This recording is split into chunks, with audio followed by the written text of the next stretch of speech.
ferocious.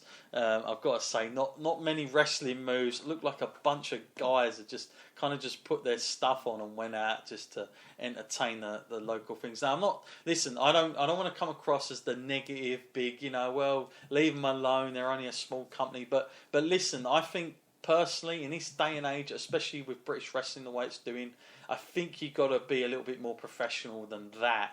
Matt, I know I sent you. I think in fact, I video called you, so I know you saw some of it.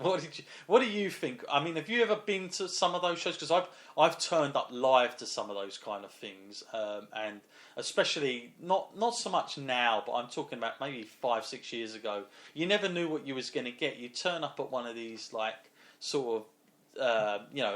Sometimes it could even be in a PE hall, sometimes in a school, or you go to a community centre, but you never quite know what you're going to get, because whenever you look at a poster or something, you always think, yeah, that looks absolutely brilliant.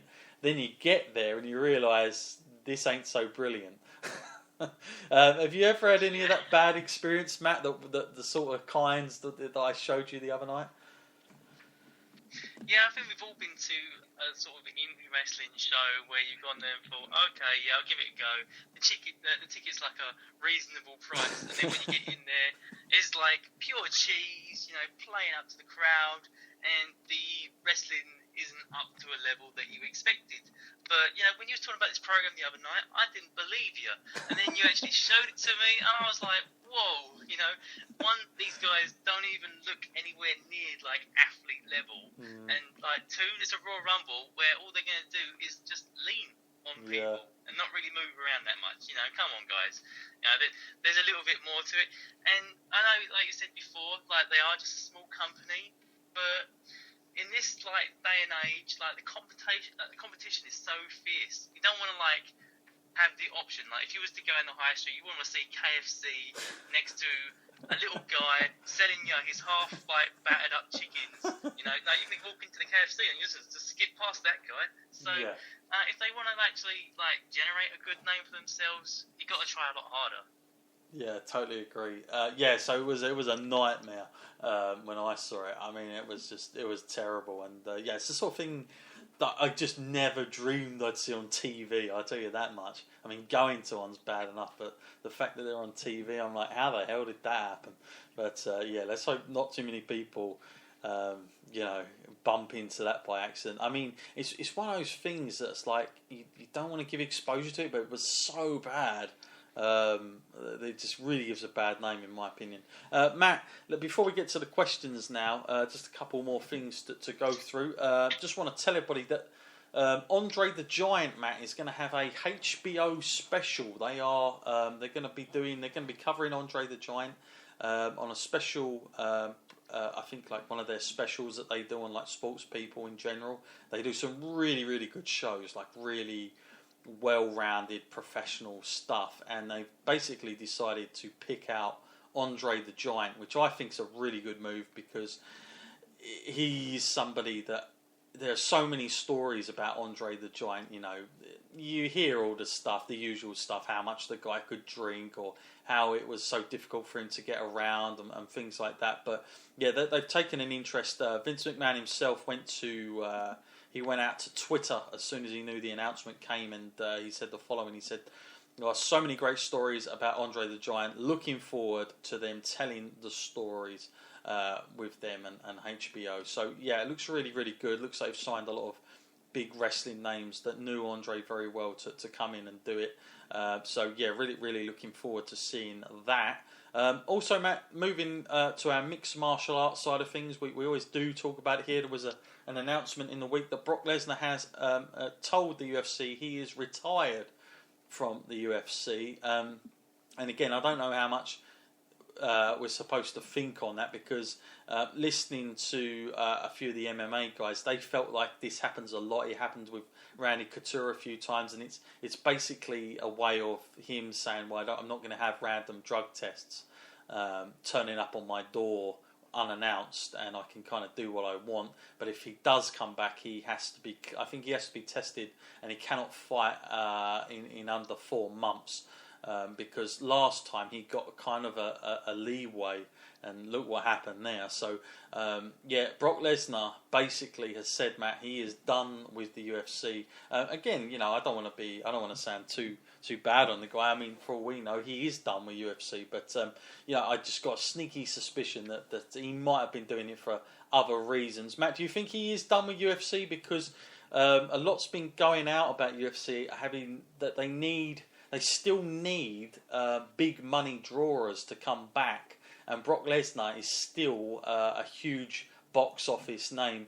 Do you think he's done with them, or do you think they're done with him? Do you think it's a mutual thing, or do you think there's always going to be room to have him back for a one-off kind of deal? Yeah, at first when I heard about the announcement, I took it at kind of face value and just assumed that was the case, that he was done with it. But then you did mention that, it does get him out the random drugs tests. And I was thinking, well, that's true, because he hasn't done too well with them lately. He could do with avoiding them. So that does kind of make sense to me. And Brock Lesnar's always been one of those guys who Brock Lesnar does what Brock Lesnar wants to do. Yeah. So even if he may say he's done with it now, there's nothing to say that in like a couple of years or so he might change his mind. It just kind of also tells me that he must have some sort of long-term plans now with WWE. I'm not going to say he's wrestling every week, but he must see himself there for a while now. Sure. Like be it wrestling 4 or 5 or 6 matches a year. Yeah. At least that may be a positive from that. But when someone's going to send like ridiculous digits your way about money that you could earn, I would find it hard to believe that he would turn that down, because he does like to make a fair few dollars, doesn't he? Yeah, definitely. I mean, to his credit, he's been doing a lot of house shows. He's done like the tours abroad and stuff like that. And just recently, he I don't know if you saw the videos posted up in various locations that WWE put up, but he was in. He was down in, I think, was it Dallas that they were in recently, and he come out and beat like 8 men up in the rings, took them to Suplex City, and I know he also fought the Big Show at a couple of these live events. So he is working more than he did last year. So he's definitely upping his dates. So he is more committed to the company, which also makes me think, Matt, that perhaps that WWE Universal title is coming his way. After all this, who knows?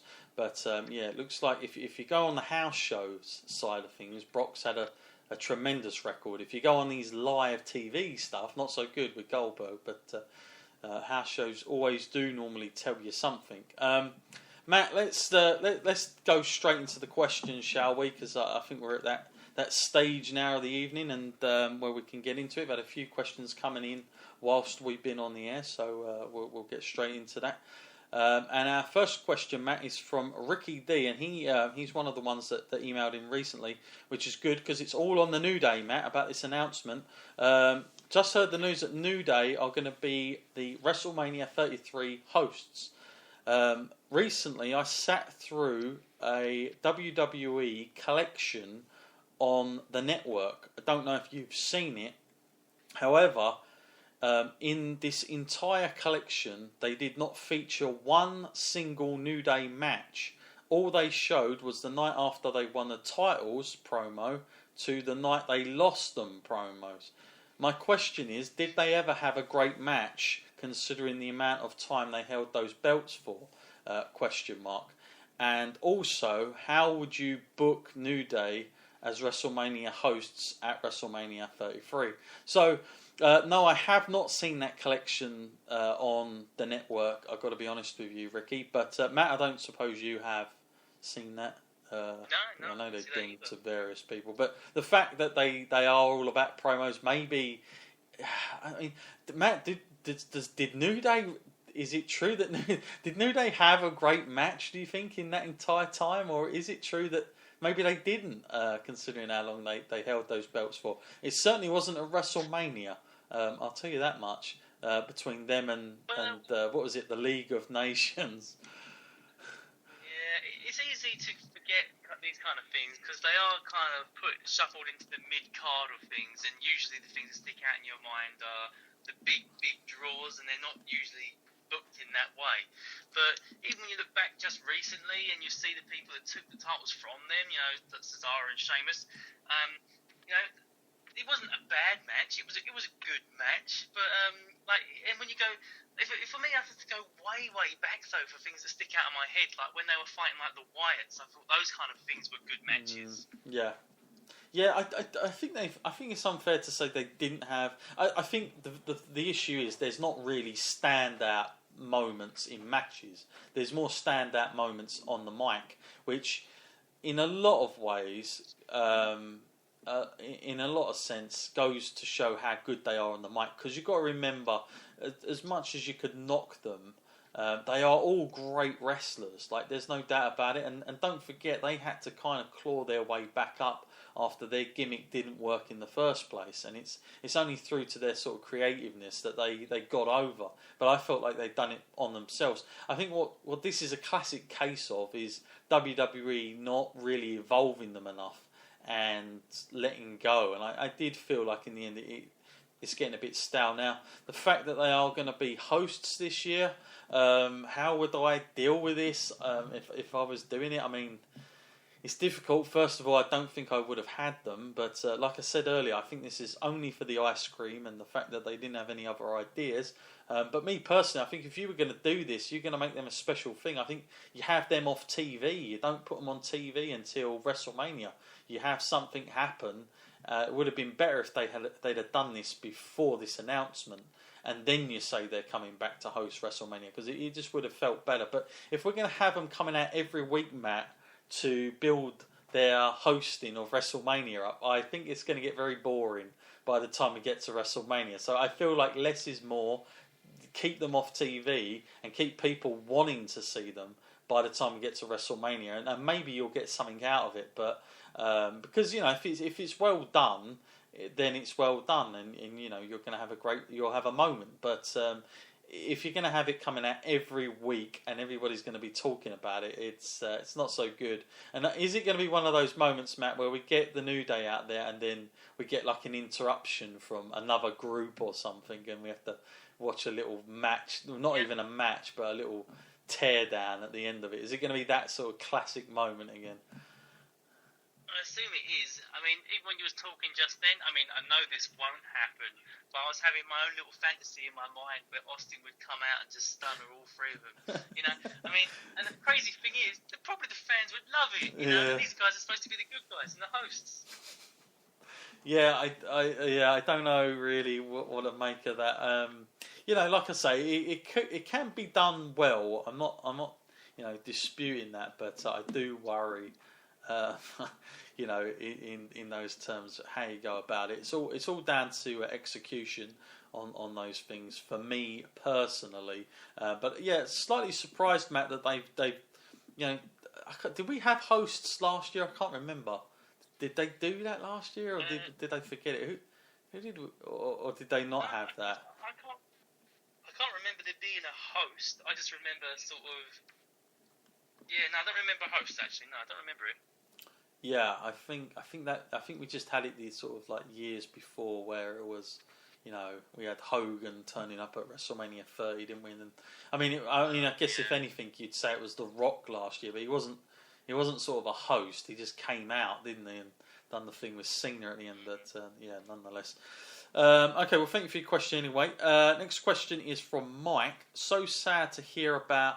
I'm glad you brought this up, Mike, because I really did want to talk about this. So sad to hear about Big Van Vader. I hope WWE inducts this guy.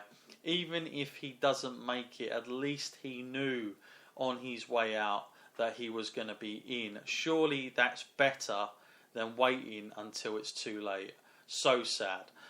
Yeah, thank you for your point there, Mike. And I totally agree with everything Mike's just said there. 100%. Had a lot of emails when Vader tweeted that out.